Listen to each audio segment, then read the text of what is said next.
All right. So thank you for joining us tonight at 6 o'clock. I'm going to wait 2 minutes before we get officially started. Thank you for coming back to watch our Advanced Hunter Education webinars. We are definitely glad to present these. It's just been a little difficult with some of the circumstances this year. Please look at our Advanced Hunter Education website to see what kind of live in-person events are going to be happening.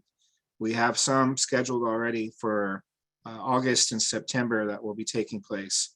So definitely would like to see some of you who are participating in our webinars to actually make it to our in-person events. Remember, if you have any questions, to use the question and answer function. It's available there. The chat is for a couple of quick comments, but we prefer that you have any questions, any formal questions, to please post them in the question and answer function. My name is Lieutenant Sean Wagi, and I'm in charge of the Advanced Hunter Education Program, and have been with the department for 22 plus years now. So definitely have been around. My passion is hunting. I'm here to share some of the hunting techniques, issues, anything that relates to hunting with you to hopefully make you a more advanced hunter.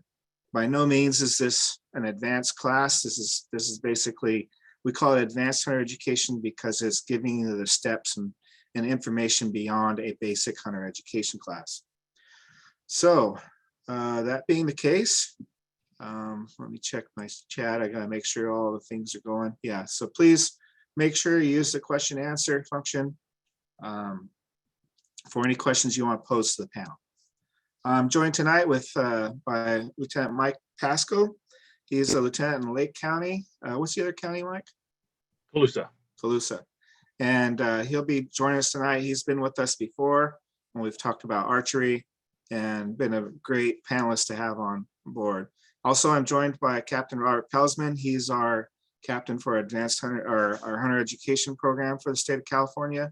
And he'll be behind the scenes answering any questions that might be coming in on that question and answer function if we don't address them live to the whole webinar. So that being the case, I'm going to start our program tonight, and I'm going to start with a screen share. Well, actually, I got one thing I'm going to do. We're going to go back to the old dad jokes. I see where all my participants are these days. So I'm going to launch. First question is range time. We're guarding range time.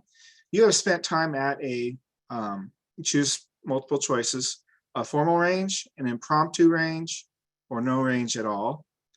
And if you remember, I like to present a joke while we're doing this because I'm waiting for you to respond, is I went to the shooting range for the first time and couldn't get my gun to fire. Now I have to read the troubleshooting section in the manual. Is that funny or not funny? And nobody's responding or participating to these questions. So we got to get them back on board. Oh, there they go. All right. You're awake. Thanks for joining us tonight. I'm sorry that this has taken so long to get this back going, but I'm looking forward to the more webinars that we're going to have. All right. So there we go. I'm going to end it in 5, 4, 3, 2, 1. Almost got all of you. So I'm going to share the results here. And it says that 88% of you have gone to a formal range. 47% have been impromptu ranges, and 6% no range at all. Okay. And my joke was barely funny at 53%. So sorry, I did that last minute. I forgot my whole thing. One question was, what's a formal range and then impromptu range? Formal range, I should have said that earlier, is basically where there's range masters there. It's either a club or some type of pay to go place. And an impromptu range is just somewhere out there in the forest that you're setting up, trying to be safe, somewhere out there on public land or on your own private land. That's what an impromptu range is. All right, and there we go. So stop sharing. All right, here's the next poll. And here's to go. I think you're going right. Is it up, Mike? Not yet. Let's see. How come it's not showing? Show frequency and then share. All right. There it is. How often do you get to the range before the season? 0 times, too busy, and ammunition is too expensive. That could be a choice for a lot of people. 1 or 3 times a week before. That's a lot of us too. And then I shoot regularly. Which one are you? And then here's the joke. I told my son it's okay to swear at the gun range because yelling shoot is just too dangerous. All right, people are having trouble participating. I don't know what to Yeah, do. this one, it looks like it's the results instead of the actual poll. Oh. Well, that was my fault then. What it was is I looked at this earlier and it might have taken it as a poll. And relaunch poll. How about this? Continue. All right, how about this? There one? we go. There we go. Sorry about that. It's been a while. I'm glad to be back. But we're gonna get going with this again. All right, they like that that joke better. And I'm gonna close it in 5, 4, 3, 2, 1. Good. Everybody's jumping on there and adding their results. So about 20% said it's 0 times, 47 said 1 or 3 times a week before, and then 27% said regularly, and 60% like my job. Not too great, but anyways, here they are. Sorry about that, everybody. I'm a little rusty. It's been a while. All right. So that being the case, I'm going to go ahead and share my PowerPoint with you that we're going to be covering tonight.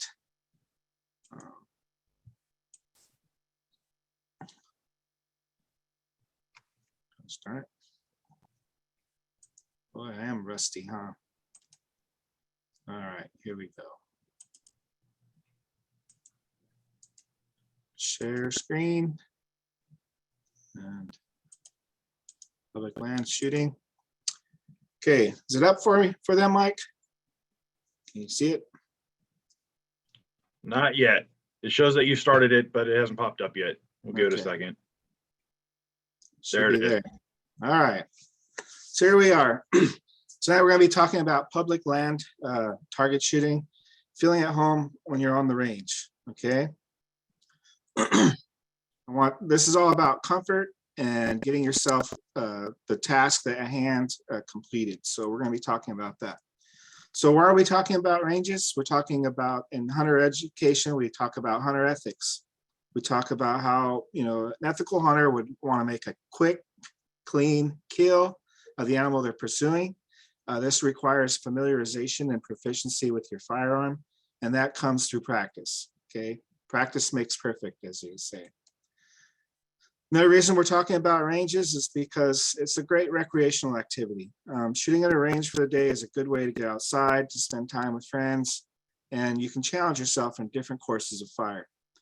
Another reason we're doing it is because you purchase firearms and ammunition, and that is critical to conservation efforts via the Pittman-Robertson Act. This act uses excise taxes on firearms and ammunition and earmarks it for conservation efforts.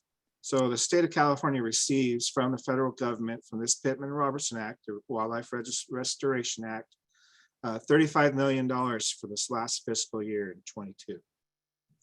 A lot of money is generated by people who are buying firearms and ammunition towards the things that a lot of people get benefit from. Another reason we're talking about range is it's a responsible way of introducing a new shooter or hunter to firearms, and getting that safe, responsible lesson is what we need to make sure that people out there are safe and not hurting themselves or potentially others. So joining us tonight, as I mentioned, is Lieutenant Mike Pasco. He is with the Department of Fish and Wildlife in Lake and Colusa counties, and he's entered law enforcement since 1996. He's been with our department since 2008, and he has assisted in our Academy Firearms and has been a great instructor. He's been recognized as a great instructor. I can tell you, if anybody in the department were to teach me how to shoot firearms, it would be Mike. So he is a HEI, also a hunter education instructor and a shooting enthusiast. So what I'm going to do now is turn it over to Mike and have him share his screen. I hope that was a good enough introduction, Mike. That's very flattering. And what these guys probably don't know is you're the Jedi Master in the hunter education world. So Well, thank you. I appreciate you having me on. Thank you. All right. All right. So let's see if I can share my screen here.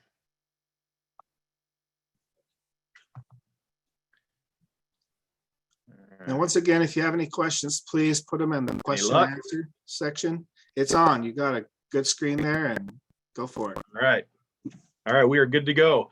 Okay. Little preview about my PowerPoint projector. I'm a technological Neanderthal, so bear with me on the simplicity of it. But some of the things that I did also, since this is going to be recorded for YouTube, is the ability for you just to pause it, either take notes or take a screen grab from it. That way you can reflect back on this and use some of the things that we're going to share at a later date with you guys.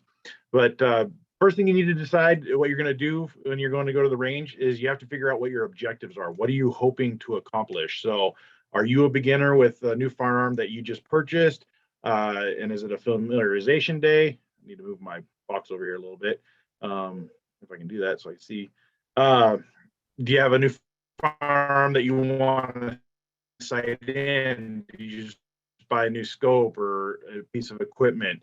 Are you building your competency after the firearm's already been sighted in and care of? Are you now testing your limits, your ability to shoot while breathing heavy, doing some type of strenuous activity, shooting and moving or what have you, shooting from field positions, like we talked about in the hunter education program, shooting offhand versus kneeling versus prone, and so on and so forth.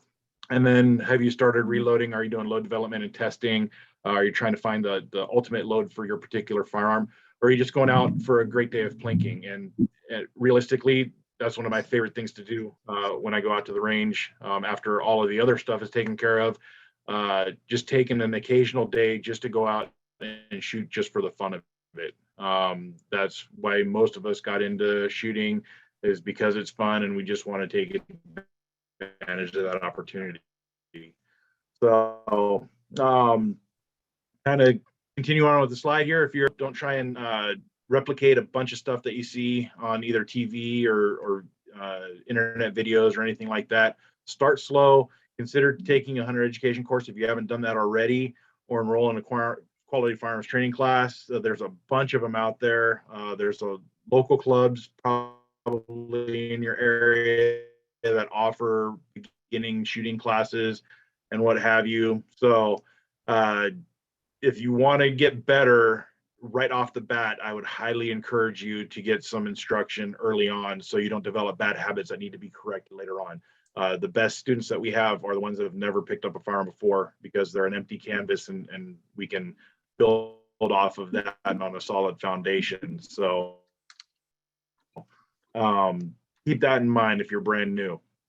If you're experienced and you want to introduce friends to the shooting sports, start slow and easy. We've all seen the videos, 454 Casuls or the 500 Magnums or the 4 bores or something like that, because people think it'd be funny to get somebody shooting something huge that doesn't have any experience. But you could ruin a shooter's enthusiasm immediately by punishing them on their very first experience shooting firearms, especially if they don't have proper technique or anything like that. You could actually physically hurt them as well. So you want to start slow and easy. Consider beginning with airsoft, even in your own home, in the safety of your own home, in a garage or something like that. And something as simple as taking a couple pizza boxes, lining the inside with a dish towel. Now you've got an airsoft bullet trap, and now you're not sending BBs all over the place. They're all falling into one small area, and you can work on fundamentals with an airsoft platform. And then maybe graduate up into pellet guns and then to rim fires, to where you can really reinforce the foundations and the good fundamentals, and then finally work your way up to the center fire platforms. It's going to be individual. Each shooter is going to be different. Each shooter is going to have different enthusiasm for whatever their objective is with their firearms. So some people are going to want to, get involved in trap and skeet shooting. Some people are going to want to get involved in hunting. Some people are going to want to get involved in the competitive shooting aspect of it. So there's going to be different enthusiasm, different goals and stuff like that. So you got to tailor the range day to meet the objectives of not only yourself, but the person you're taking to the range. And obviously, you're most likely to meet your objectives when the training is safe and it's fun. So everybody has a much better day at the range when the learning is fun and it's a safe environment. All right. See if the next screen will go. All right, seems to be jammed up. So let me stop share and hop into another share really quick. This one works.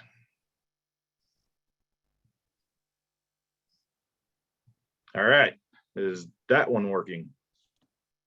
Yeah, you're on plan on All right. full day. Perfect. Okay, so to carry on with the objectives, one of the worst things you can do is go out just for an hour or two. It's very difficult to have a fun, enjoyable day when you're trying to cram everything into 60 minutes. So try and make a full day of it. It's an opportunity to have a mini vacation. So you can have good friends, good food, good shooting, and create some unforgettable moments, enjoying each other's company and those types of things. And it's an opportunity too, and you're not rushed, where you have an opportunity to ask not only yourself, but the person that's with you, or if you're the one that's attending the training, to ask questions and have that time for those questions to be answered and to sort some things out that may come up. Again, talking about instructions of the clubs have different types of shoots with different disciplines, and most clubs that I've been to and most shooting events are some of the most friendly events that you're going to find anywhere in the world. So people are really enthusiastic. A lot of times people will bend over backwards to make your time out on the range not only safe but enjoyable as well. And then again, it's another opportunity. If you make a day or two out of it, it's an opportunity to spend time with family, enrolling in classes together, and creating those memories and having good times. Biggest thing though is strive to keep it fun. Like I said, you're going to hear that a lot during tonight's presentation. All right, so this is a screen I created so you can just take a screen grab of it or take notes off of it or what have you. I'm trying to move my screen out of the way here so I can see everything. So ear protection, eye protection, obviously, are some of the first things that you're going to want to do. So the biggest thing for having a successful range day is the preparation aspect of it. If you can do all of the preparation work and have everything ready to go, when you get there, the time out on the range is going to be much more enjoyable. But first things first, I've already said it, ear protection, eye protection, safety. You have to take care of your eyes and your ears. I'm permanently deaf in my left ear. I can't hear crickets anymore at night or birds chirping in the morning out of my left ear due to unprotected shooting and other events that I've been exposed to in my career. So make sure you protect your hearing as much as possible and you're wearing eye protection. Food, water, and hydration. First aid is very important in case something does happen. We'll talk about some potential hazards that you may come across if you're going to be participating in a range, not only a organized or formal range, but someplace out in the wilds. Ammunition, you want to make sure obviously that you want to have ammunition for the firearms that you're going to take. For the firearms, it says make and take a list. If you've only got one firearm, it's going to be easy to remember to bring that one back. But if you're taking 6 handguns, 7 rifles, 3 shotguns, and what have you, I have heard horror stories of people leaving long guns in racks, driving home and realizing they forgot to bring some of their stuff. So if you have a list and you just leave it on your dashboard, you can kind of go through it and remind yourself that you did get everything in your vehicle before heading back home. You're going to need some type of target system. We'll talk about that. I'm saving the fun stuff towards the end, so we can leave it on a positive note. The stakes and stands, tables and chairs, a lot of ranges, or especially out wilderness areas, aren't going to have some place to sit down and relax. So tables you can use as a shooting rest or just holding your supplies. And then obviously chairs is some place to kick back and relax with your friends. Rest and bags you're going to need to steady your firearms. Tarps, we'll talk about that here in a little bit when we talk about range prep. Optics or spotting scope. If you're doing any long range stuff, you're definitely going to want to look at maybe picking up a spotting scope or a set of binoculars. They don't have to be super high end, $5,000 spotting scopes, just something that will allow you to see the target at distance. Note taking supplies are very important. So if anything comes up that you need to remind yourself later, go ahead and jot that down. That way you can throw your equipment, update your equipment when you get back home. Wind detection devices, this is more of the advanced type stuff. If you get into long distance shooting and stuff like that, you might want to add some of that. Chronograph will be a device that you use to test the velocity of your bullets and when you're doing your load development. Communication devices are huge, especially if you're going to have people traveling a great distance downrange. We need to be able to make sure that we can talk to one another at the shooting line and downrange to make sure everybody stays safe. Also, along the communication devices, if there's an emergency, you've got a cell phone, you want to make sure that you have cell service or some other way to summon help if something happens. The camera video, I added this one because as I was making this PowerPoint presentation, Sean and I were talking, and he asked me, hey, do you have any good pictures of groups of shooting and stuff like that? I'm so busy shooting and stuff like that, I forget to take pictures. So by adding this, hopefully it'll remind me in the future to start taking more photographs of some of the events that I participate in, and I can create those memories as well and have those.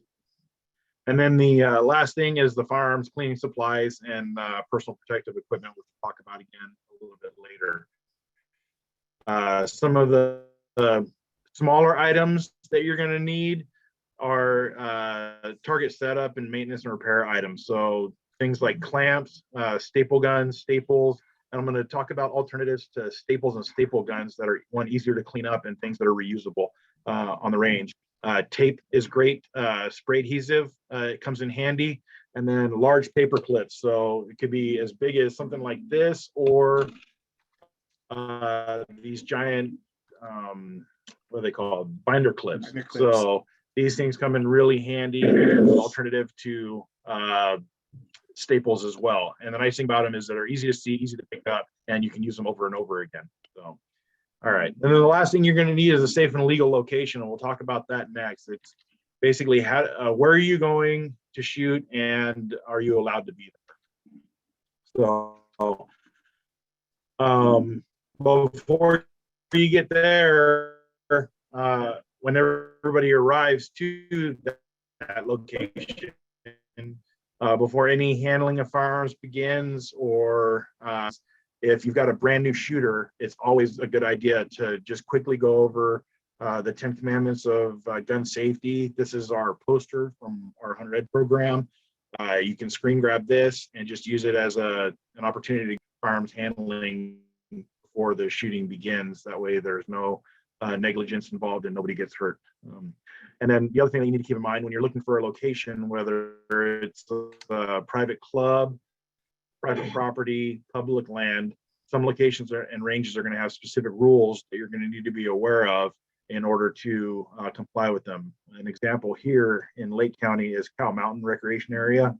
It's BLM property, and it used to be when I first moved to Lake County that you could pretty much shoot anywhere on Cow Mountain. Well, because of the littering issue and some other potential hazards with OHV activity, Cow Mountain now has a single designated shooting area that you're allowed to shoot. So you can actually be cited if you're shooting in an area outside of that designated shooting area.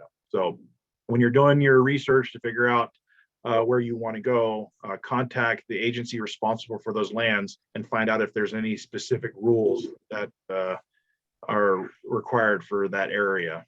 Sean, did you have anything to add for that one? No, I mean, there's just sometimes there's seasonal orders because of fire hazards. So be aware of those, especially with the drought conditions that we have now. Mike will probably cover it later, but basically there's situations you can put yourself in as a target shooter that could be very expensive. All right. So two different types of ranges. So the picture here on the left, we've got the local range here. This is a formal sheriff's department range that's shared with the local gun club. It's got formal berms. It's got designated shooting areas. Take a note of those here in a little bit. And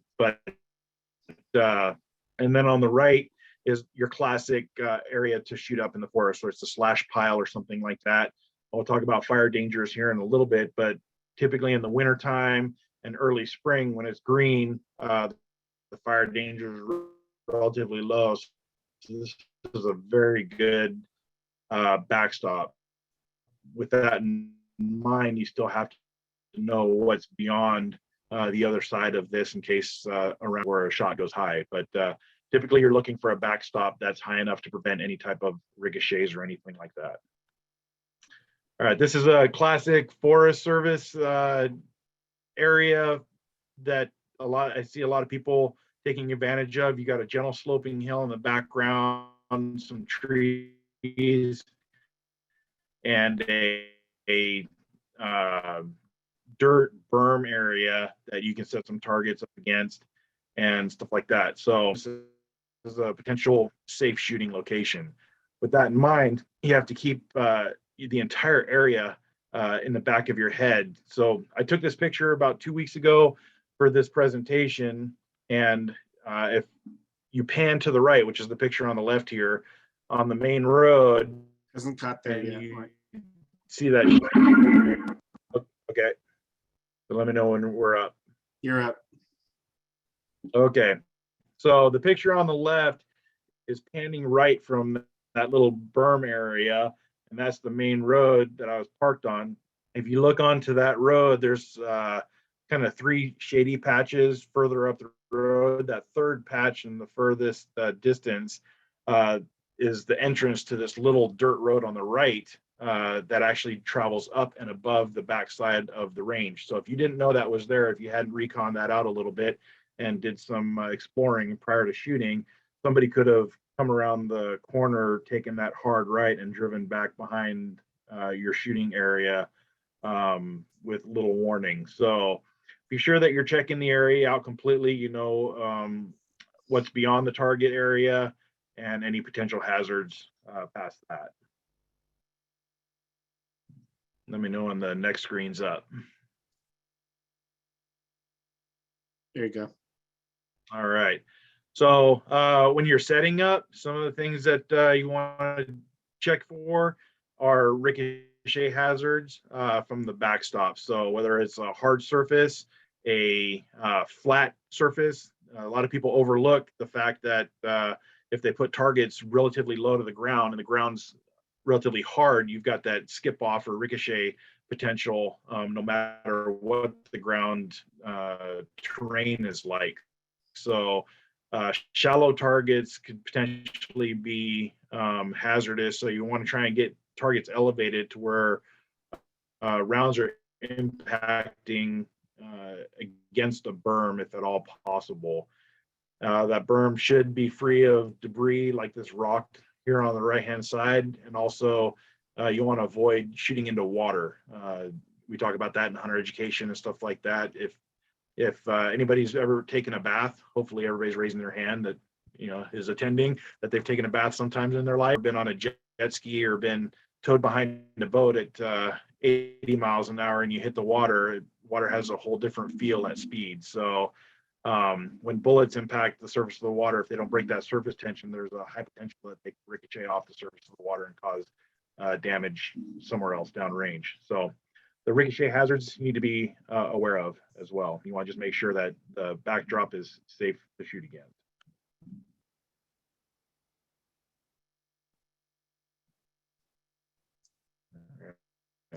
Hasn't changed yet, Mike. Let me know. Okay. There We're you about go. to talk about fire hazards, which is a big deal here in California. All There you right. go. So fire hazards, along with ricochet concerns, are obvious fire hazards. So when bullets leave a barrel, they're really hot. So the bullets themselves, just sitting in tinder, potentially could create fire. But sparking off of rocks or sparking off of steel, we had a fire that started in Lake County from some folks that were shooting at steel in dry grass. So that potentially could be very expensive if you end up doing something like that. It could cause a lot of damage, and you could be on the hook for potentially hundreds of thousands, if not millions of dollars in firefighting efforts and what have you. So be sure that the area that you're shooting in is free of any of this type of stuff that you're seeing on the screen: dry grasses, pine needles, dead pine limbs, rocks, or steel targets that don't have a safe area to set on. Like this one's set up in a perfect spot. It's on a gravel bed. There's really nothing there that could ignite. So that would be a good location for that steel target to be sitting on in August, September in California. Anything to add with that one, Sean? For the No. fire danger? You're good. Okay. All right. So we're about to talk about other environmental emergencies. Hopefully that screen will pop up here for you shortly, but we can get started on it. So some of the things that you want to take into consideration as well is the time of year. So if you're going to be out there and it's hot, make sure that you're taking care of yourself and the people that are with you. You have hydration, you have shade, you have some ability to get them cooled off if needed, and hydrated. On the opposite end of the spectrum, if it's December, January, hypothermia is an issue. The ability to manipulate and handle firearms and stuff like that can be inhibited. So you want to make sure that people's fingers can move and everybody's relatively comfortable given the conditions. Other things, we just saw a bunch of flooding up in Yellowstone. We see flash flooding happen in the deserts on a regular basis after sudden storms. So if you're out shooting in an arroyo somewhere and there's a thunderstorm in the area, you might want to consider, getting up in elevation just a little bit so your activities aren't ruined with a sudden flood. Snow and mud are also considerations that you need to think about. Can you get in and back out of your shooting location? And then critter issues, bites and stings, rattlesnakes in the area, spiders, scorpions, that kind of stuff.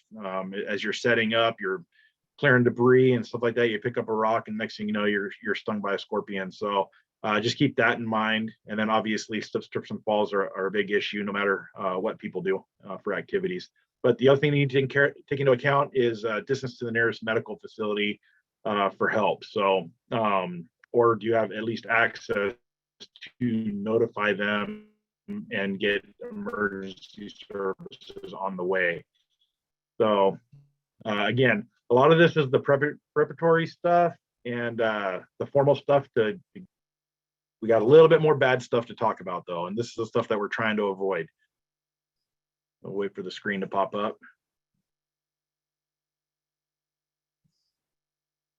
Let me know when it's up, Sean. You're good.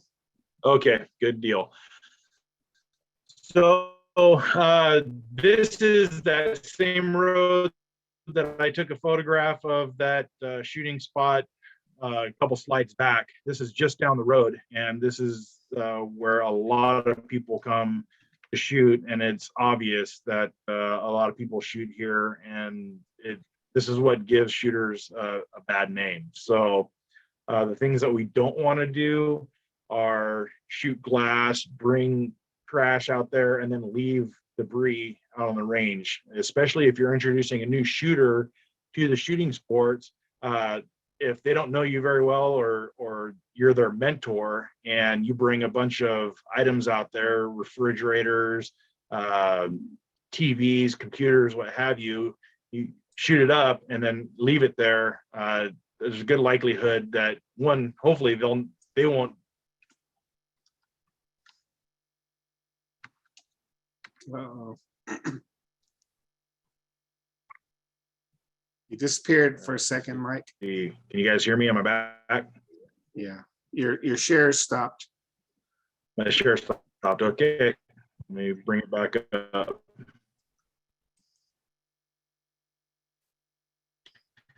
Give me 1 second.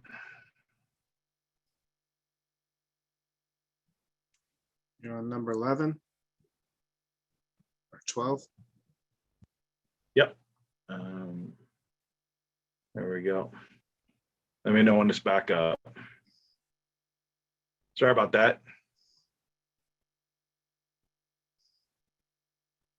Are we back up and running? You just have to start the slideshow.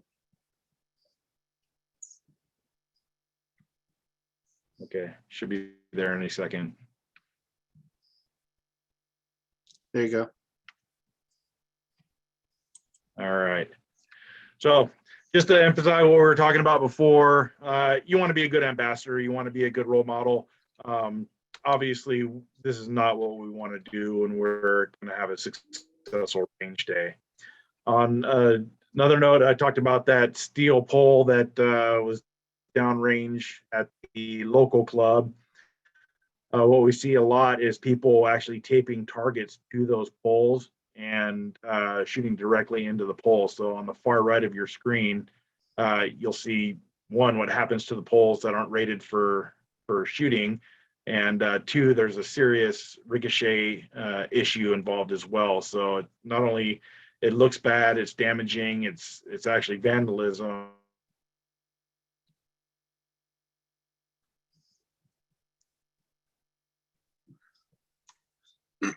Keep getting kicked out, Mike. If you'd like, I can share my screen with that same slideshow and I can present it. That might help your bandwidth. Okay, sounds good. I just got a poll question pop up again.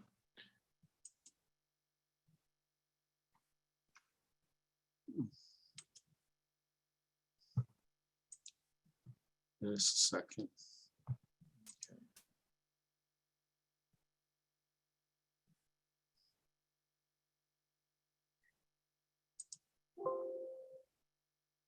I don't know if we're getting solar flares or what, why I'm keep getting bumped off of here. Yeah, I'm not sure. Let me make sure. Get you going here. Sorry. Are there any questions that need to be answered in the meantime? Yeah, there was one question that came up, says, do the new bullets, non-metal, lessen the fire potential? And I'm not sure exactly what material the bullet that he's asking about is, what he's trying to address. So all bullet, or not all, most bullets are going to be very hot when they leave the barrel, just due to the friction and the velocity and stuff like that. A lot of the alloys have sparking potential, whether it's on steel or rocks. Just universal precautionary measures, just make sure that there's no fuel in the area that a hot bullet can land in. Obviously, you've got a hot bullet, fuel, and wind, then you've got a recipe for disaster. So you just want to make sure that you're using universal precautions no matter what the projectile is constructed of. So what are you seeing on the screen right now? I've got the very first slide showing Okay. right now. Okay. Excuse me.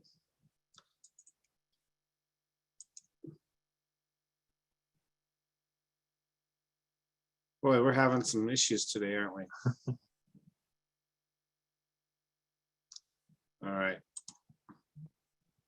Which one's showing correctly currently? Right there. The one with the pole from the local range and the glass and the shot shells. That's perfect. All right. So again, all the negative slides are first, all the fun stuff's towards the end. So back to this slide, some of the things that you want to be aware of that you're not doing, you're not allowing the participants in your group to do is shoot glass or anything that's non-biodegradable or that's potentially going to cause harm to wildlife or something like that. So I know it was popular in the Western movies and stuff like that to set up glass bottles or jars and shoot those up. But the reality of it is it's difficult to clean up. It's an eyesore and it potentially could be hazardous to wildlife. We'll talk about cleaning up when you're all done. The other things not to do is on the left hand of the screen, these are target stands that were built by one of our metal fabricators here in the county. He built, I don't know, a couple dozen of them for the local club. And theoretically, these should last forever. Unfortunately, as soon as they go down range, they become targets of opportunity and people just shoot at them because they can see them. And next thing you know, the picture in the bottom left there is a top view of the slots that wood stakes are supposed to slide into, and obviously those stands are not usable for ever again. So and I've been out to the range where I've seen targets, paper plates and stuff like that actually taped to the target stands and stuff like that. So yeah, just because it's out there doesn't necessarily mean it's a target. So take care of the equipment that's provided to you. It'll last a long time. We'll give you some on how to do that here shortly as well. All right. Obviously, don't shoot signs. That's one of my pet peeves and one of my dream tickets. If I can ever come around the corner and see somebody shooting at a sign, that hopefully the ticket I'll be able to write someday. Power boxes, empty, unoccupied structures. Shooting at sheds or something like that. Side those at any given time, and what have you. And then at that, oh, you're good. Cars, appliances, we talked about. Don't take your refrigerator out to the forest, shoot it up, and then leave it there, or cars or anything like that. If you want to shoot at cars, there are plenty of class opportunities that you can sign up for that will give you an opportunity to shoot through vehicles and stuff like that to see what bullets do in different types of situations. But don't do it in the forest. All right, next slide. Yeah. So going back to a couple slides back where we saw all the litter and debris before, this is a target that was on a tree that had been cut down partially. So it was a really tall dead stump. And I kind of chuckled. I had to take a picture of it because out of all of the impacts that are on that board there, does anybody there see anything out of the ordinary? There's not a single shot on that orange sticker. So, and that sticker had been there for a while. It's starting to peel up on the left-hand side there. So it was a target, intended target, and they never hit it once. So not only were they did leave the place a pigsty, but their marksmanship efforts were dismal as well. All right, next slide.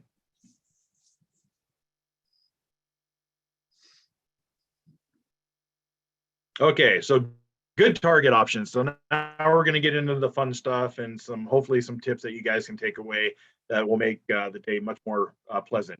So there's a ton of different target options out there. Obviously, the most common one that you're going to see out there are paper targets. So they're easy to acquire. They're sold everywhere. They have all sorts of pictures and designs and different little options on them for either sighting and scopes or working on targeting vitals or what have you. The downside to them is they require constant maintenance. So you're constantly either taping over them, covering bullet holes, restapling them to the backstop, gluing them back on, and so on and so forth. The other downside to paper targets is typically you buy something that's this big and you end up shooting into an area about like this. So once you burn that little ragged hole through the middle of it, you've got all of this stuff that you've paid for that you're not getting your money out of. So, unless you're a brand new shooter and you're kind of taking advantage of the entire sheet. But yeah, most of the time, after the guns are sighted in and stuff like that, you're just shooting at little areas, which is reinforcing the good shooting fundamentals, but you're not getting the best bang for your buck for a paper target. Moving on to steel, we'll talk about some safety aspects with steel, whether they're static steel targets or they're moving, falling, swinging, what have you. Great training tool. The limiting factors of those is the distance that you can shoot at them. Typically for handguns and shotguns, you need to be a minimum, and this is a generalization, a minimum of 10 yards or further away, and typically with centerfire rifles, you need to be 100 yards or further. So steel is great because it requires very little maintenance, just a can of spray paint, you can touch it up, and it's like a brand new target all over again. So we'll talk about angles here in a minute as well.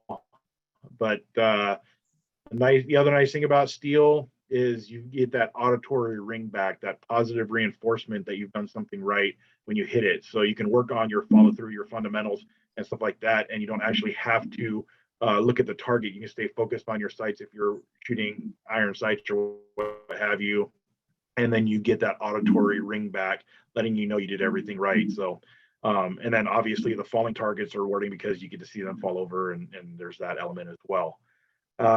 Self-healing and reactive targets, so the popping, the rolling, and the moving targets, they're great because again, you get that reward of making something happen over there from over here, and that's a really fun way to keep the day interesting. You can utilize them for friendly competitions and induce a little bit of stress and what have you into the shooting to challenge yourself. So they're really nice to have.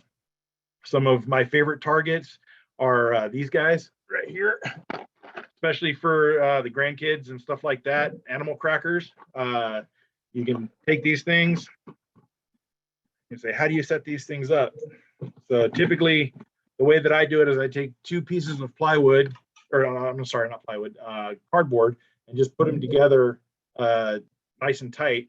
And then right at the top, I just kind of flare out a little opening, and then I slide the critter right into the opening, and it just sits up there like this. And now you've got a cardboard bottom that bullets can pass through, but you've got the little tracker safari ready to go. So the nice thing about it is you can use it for air rifles, airsoft, center fires, rim fires, various distances, and it makes for a fun reactive target. And the other nice thing is when they hit, they obviously vaporize, and there's no cleanup because they're biodegradable. They just kind of turn into dust, and there's not a whole lot of pickup that you have to worry about. Lollipops are another great option because you can do the same thing. Just take a couple of pieces of cardboard, or even just cardboard on edge, and a lot of times you can just stick one of the lollipop sticks into the edge of the cardboard, and it'll hold it in place. And then the nice thing about shooting the candy off the top of the stick, typically if you do it well enough, you've got some stick left, and then now you have to shoot the sticks in half. So it creates a even more challenging target. If you're shooting the lollipops, now you've got the next challenge level. The next one down is an ice block challenge. This one's a little bit easier to do in the wintertime. It lasts a little bit longer. If you try and do this in August, you're going to need to build a bunch of these. But if you take some square buckets, fill them with water and some bright food coloring, and stick them in a freezer if you have the ability to freeze them. Haul them out to the range with some dry ice, flip the buckets over, lift the buckets off, and you've got a nice big bright target to shoot at. And as soon as you fire your first shot, now you've got a bunch of little targets that are constantly getting smaller and smaller and smaller. So you got to, pick up the pace and get the shooting done there. Again, it's a low target, so you have to be wary of rounds skipping off of the ground and what the backstop is. But it makes for a challenging target. And the nice thing about that target, again, is you don't have to pick anything up. It just melts.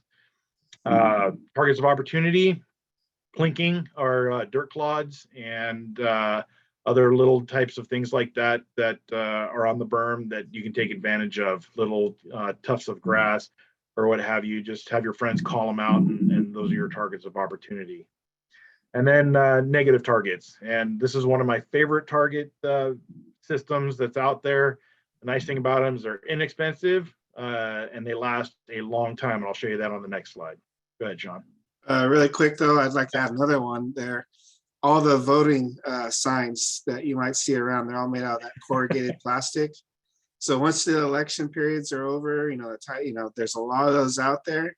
They make great target backings for shooting. So if you see some around, or if you volunteer, a sign to be posted in your yard, makes a great target stand.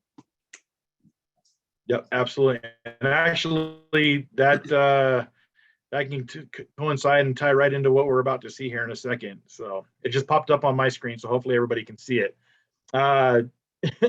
The negative target, this one's out of cardboard. The nice thing about this, theoretically, this is the last target you ever have to buy. So, and you can customize them and make them however you want to make them. And if you just take one of those voting signs, the plastic ones, they'll even last if they get wet. So the idea and the concept behind this is basically once you've got your firearm sighted in and you know that it's zeroed and you're just testing your skills and abilities, is you're creating an area of void in the target that you're hoping all of your rounds will pass through. So I've got a series of 4 slots here.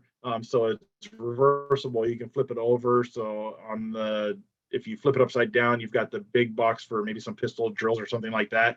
And then the way it's situated right now, there's some smaller openings to where you can test different firearms, more precision firearms at various distances and what have you. But you can cut the holes out to the size of the animal that you're preparing to hunt, and then work on making sure that all of your rounds are passing into those zones. So theoretically, that very middle section could be the lung area of pronghorn or something like that. And then the smaller hole towards the top could be the heart area. So, and you can set it up to at the ranges that you anticipate hunting your animal or your quarry in, and make sure that you're working on that. And if all of your rounds pass through those holes, then from all the various shooting positions, then you know you're ready for that hunt. And obviously you can change these into various shapes and stuff like that as well.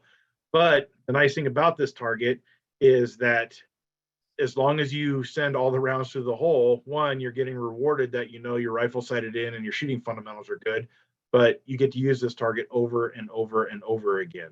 So you're maximizing your money for dollar by utilizing something like this. And again, they're completely customizable. I've got most of the holes on this one centered on the target, and we'll talk about that when we talk about target setup here shortly. But again, it's a really good tool for reinforcing follow through and working on your shooting fundamentals. And again, big bang for your buck. All right.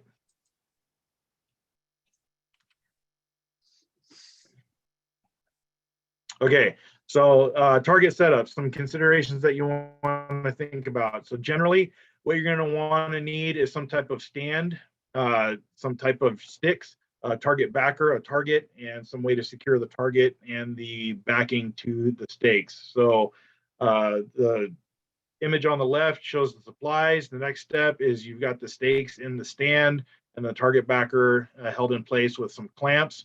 And then the target itself is centered between the 2 stakes, well away from the edges. And you can secure that in a number of ways. Spray adhesive, staple guns, and what have you. We'll talk about some better options than staples here shortly. Go ahead, Sean. So once you have the target stand set up, the thing that you want to be aware of is on the left-hand side there, you can see that the target is situated. So from the angle that I'm shooting at right now, or our view, those rounds are going to pass through the cardboard, pass through the target, and impact the berm in the center of the berm. So they're not going to travel high over the berm. They're not going to go low and skip into the berm. The target is centered on the berm, and also the target is centered well away from the stakes. So a common mistake that I see is people putting targets too far to the edge of the cardboard backers, and then the stakes get shot up. The stakes that are pictured there, those are the same stakes I've been using for the last 5 years. So, and you can see if even some of the wide shots that are on that cardboard are still far enough away from those stakes that they're not causing any damage. So again, you want to try and take care of your investments and your equipment. So by situating your equipment correctly, it'll maximize the life of your supplies.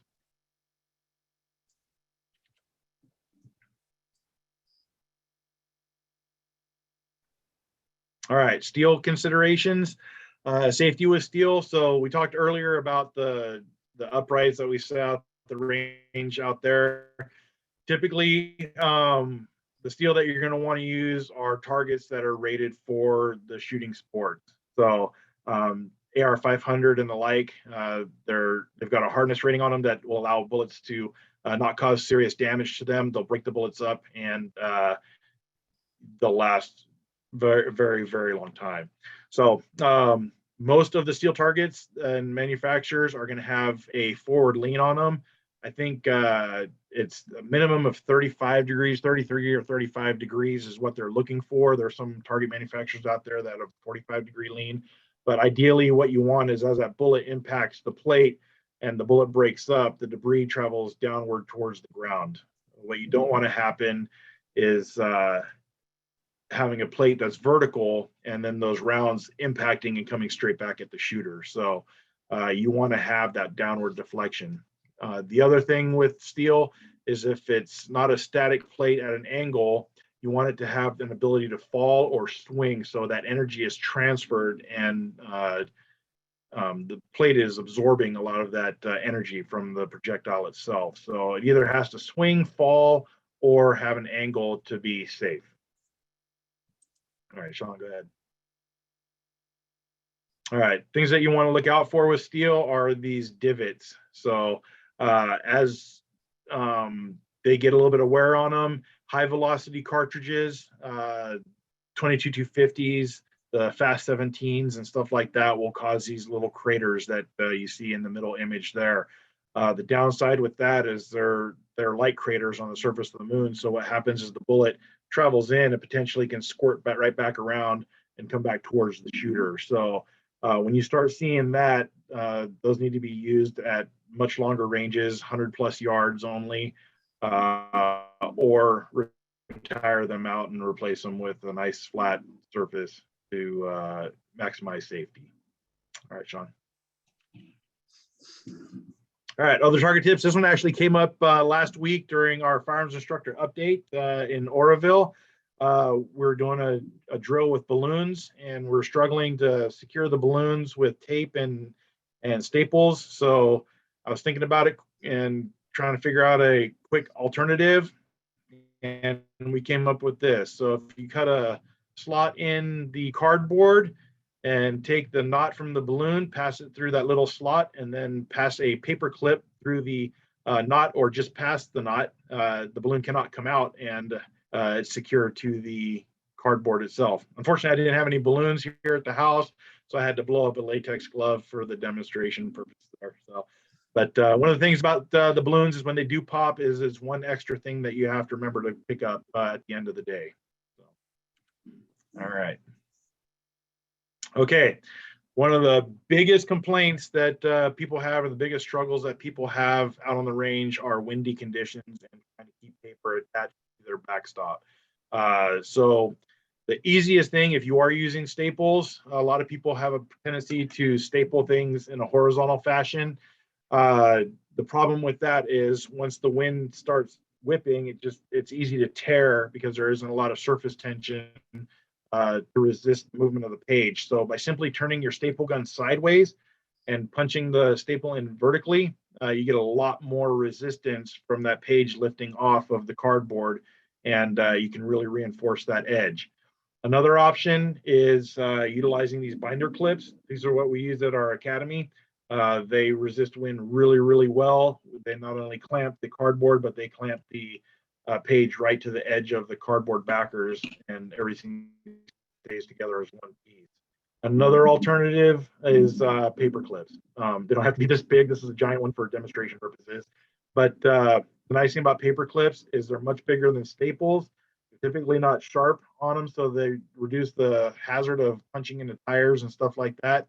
And just by simply pulling one of the edges away, punching through the cardboard, sliding it down, you've got that wind resistance and something that you just pull right off of the cardboard, add it to your kit, and bring it back to the next range day and use it over and over and over again. So again, your return for your investment goes a lot further. And then on the lower right there, you can see how fancy you can get if you really want to do. You can straighten out one of these bars, create a T, punch that through, and then bend it back down and really lock it in if you wanted to get that fancy. But simply just sliding the paper clip into the cardboard like this should be enough to hold that page against most wind conditions that you're going to face. All right.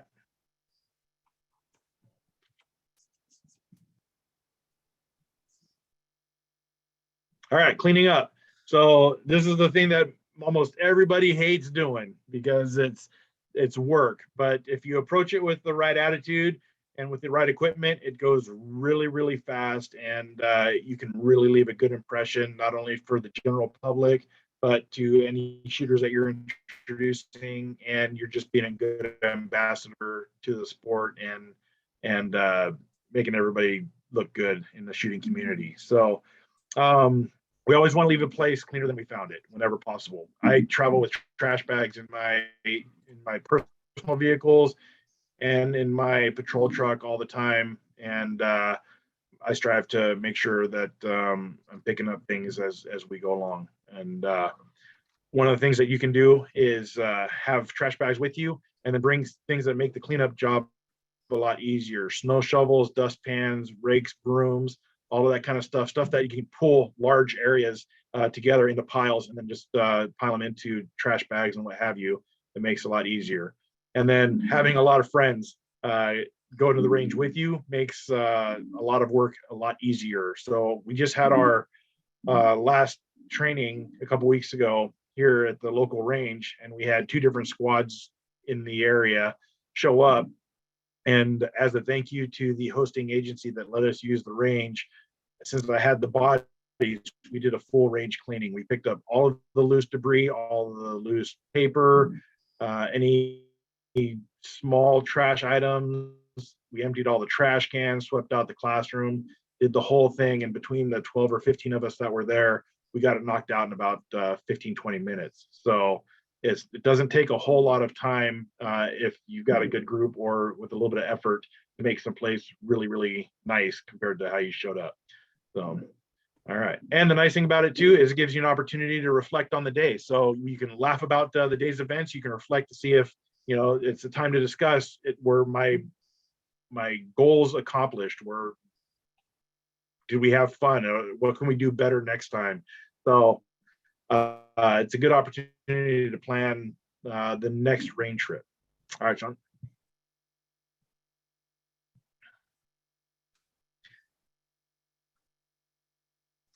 Tarps. It hasn't popped up on my end yet. Should be the tarps. There we go. So, okay. So this makes your range cleanup even easier. So aside from the tools and the friends and stuff like that, I've seen all sorts of elaborate setups. I set this up in my yard today in about 10 minutes. So basically what you can do to minimize the cleanup and minimize the amount of area that your brass or your shot shells or what have you are kind of going all over, figure out where your brass is ejecting to, and then create some type of tarp wall or deflection device. And I've seen just pieces of cardboard right next to the shooting area that the brass cases hit, and they just pile up right there on the ground next to the shooter. This is a little bit more elaborate. It's just 2 tarps, a tarp on the ground, and then a tarp hung horizontally, then paper clipped together with one of these binder clips to close the end, and then there's a box, and it just creates a funnel. So as the brass hits that tarp wall, it hits the sides, slides down just like a slide, and then all of your brass is in that box at the end of the day. So you don't have to dig around and rake or sweep or anything like that.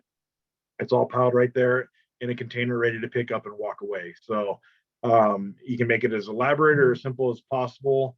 This one's strung between 2 trees, but I've seen them strung between 2 vehicles. I've seen them strung at the range between some of the uprights for the roof covering and what have you, and they come in really, really handy. And they offer a little bit of shade too. So if you've got an early morning sun or a late sun that's shining down on you at an extreme angle, it'll afford you a little bit of shade as well, and some wind protection. When it comes to tarps too, Mike, sometimes when I've gone shooting, we use clay targets for reactionary targets. And in order to not have to pick all those up, put a tarp below them, and the shatterings just break down in there, and we pick up the whole tarp, and we're able to pick up all of our shattered clay targets. So that works well for us too. Yep, great point. Great point. Yeah, everybody's got old sheets laying around and stuff like that. So nice big king size sheet or a large tarp, and it can take the cleanup process and minimize it for sure. So good point, Sean. Thanks. Let's see. This usually comes up in hunter ed classes, and I thought it might come up today, is firearms transportation and cleaning. So there's all sorts of different rules and regulations, but as a blanket general rule that works almost anywhere in the country, if you separate the ammunition from the firearm, you place it in a separate location, and then you visually and physically inspect your firearm to make sure it's empty, and you place the firearm in a locked case and transport it that way, typically you're in compliance with almost any firearms transportation law anywhere in the country. Now, there might be certain areas that are even more strict than that, but generally, if you've shown an effort to separate the firearm from the ammunition and it's empty, then you're probably going to be safe. Sean, do you have anything to add to that? No, if anything you can do when you walk away from the range, leave the action open. That way everybody can see that your action's open, and usually your gun can't fire from that position. So always think safety first. That's how you're going to maintain a fun time. Most people who get hurt are from people, they say the gun was unloaded or they thought it was unloaded. That's when people get hurt. And I hate to say people get hurt with unloaded guns, but that's the status that they thought they were in. But if you have the action open, you should be able to prevent that. Yeah, and I can't emphasize the visual with the physical follow-up either. So that's the part that most people overlook, is they'll look in a gun and they'll lock the slide to the rear, but they might not actually remove the magazine, or they'll think it's an empty chamber, but there's cases now and shells out there now that are marketed with black case heads and shell casings and stuff like that. So it's hard to see in the chamber. So if you do a physical follow-up with that, you're confirming what your eyes are telling you. So you'll catch that magazine in the magazine well, or you can physically feel that the chamber is empty. So that physical inspection following the visual inspection is very important and often overlooked. As far as cleaning goes, this always comes up in hunter ed classes as well. I've got a kind of a general rule of thumb is most firearms come with this little book in the box that most people kind of just move out of the way so they can get to their gun. But inside that box, inside that book, if you open it up, there's all sorts of cool information in there. And one of the sections typically is, how do you clean this gun and how do you maintain it? So my blanket response to that one is always just follow the firearms manufacturer's recommendations for firearms maintenance. Everybody's got their own little tricks and tips to how they do their cleaning and what have you. But typically the manufacturers will give you a good general overview on how they want that particular firearm to be maintained. Make sure that you're cleaning in an area with good ventilation. Outside is a great thing. If you're doing it inside, make sure the windows are open. You got some type of air movement. Good tools and solvents. Again, you don't have to spend a ton of money, but the money that you do spend, just make sure you're investing it in the quality equipment. Latex gloves and eye protection. Can't stress this one enough. You want to try and avoid your body absorbing or ingesting any type of chemicals from the shooting sports, whether that be the lead from the powders, the residue, and stuff like that. You want to minimize that as much as possible. So as long as you don't have a latex allergy, utilize latex gloves or some type of synthetic glove material. And eye protection is always a good idea, just in case a spring pops off or some small parts shoot up or what have you, or some type of solvent splashes in your face, that your eyes are protected. And then, of course, wash up afterwards. Make sure that you're removing that residue from any areas that may have been exposed if you didn't have gloves and what have you. Yeah, and I can't stress more about using the right tools for the job when it comes to the screws or whatever that you're dealing with on your guns. If you're not using the right screw head, you could strip that head and then it becomes an issue later on. So try to use the proper tools for the parts you're dealing with. All right, so to kind of wrap up everything, the biggest part of having a successful range day is the preparation, the planning ahead, having the tools and equipment with you that you need, and keeping it positive. The big thing is, keep it fun. If it's fun, then you'll be more likely to do it over and over and over again. You'll encourage others to want to do it over and over again. And it just makes the day that much better. Take classes, go to events, make it, like I said, turn it into a mini vacation. We get very few days off anymore. Just if you get a day off, make a day out of it and, turn it into an entire relaxing, fun event. If it becomes work, then you're less likely to do it. So if it's enjoyable, make it as much fun as possible. So remember, be a good ambassador, and again, keep the areas that you shoot in cleaner than you found them. And I had to include this slide. Thanks, Sean. I had, in order to use this picture, I got permission from the guys, but they told me that I had to tell them that they were the best. I had to play Jurassic Park music. So the copyright laws, I don't think I can play the Jurassic Park music, but those two guys are the best. That's Mitch Carlson and Zeke Aubrey. Mitch is on the right and Zeke on the left. That was at our firearms instructor update last week. So have a good time and keep it fun. Thank you. Take care and shoot straight. Thank you, everybody, for joining us. Please look at our Advanced Hunter Education website for upcoming clinics that are in person. And also, I will be adding some more webinars in the month of July. So I hope to start the webinars on a bi-weekly basis, if not more. And so look forward to seeing you coming up again. Thanks for rejoining us. If you missed any of this webinar or you want to share it with somebody, it will be posted to our YouTube channel in the near future. And please look at some of the past recordings for that, for any help or areas that you may need. Also on my Advanced Hunter Education page, there's a survey. If you want to fill that out and tell us what you want in person or in a webinar, I'll be glad to try and accommodate.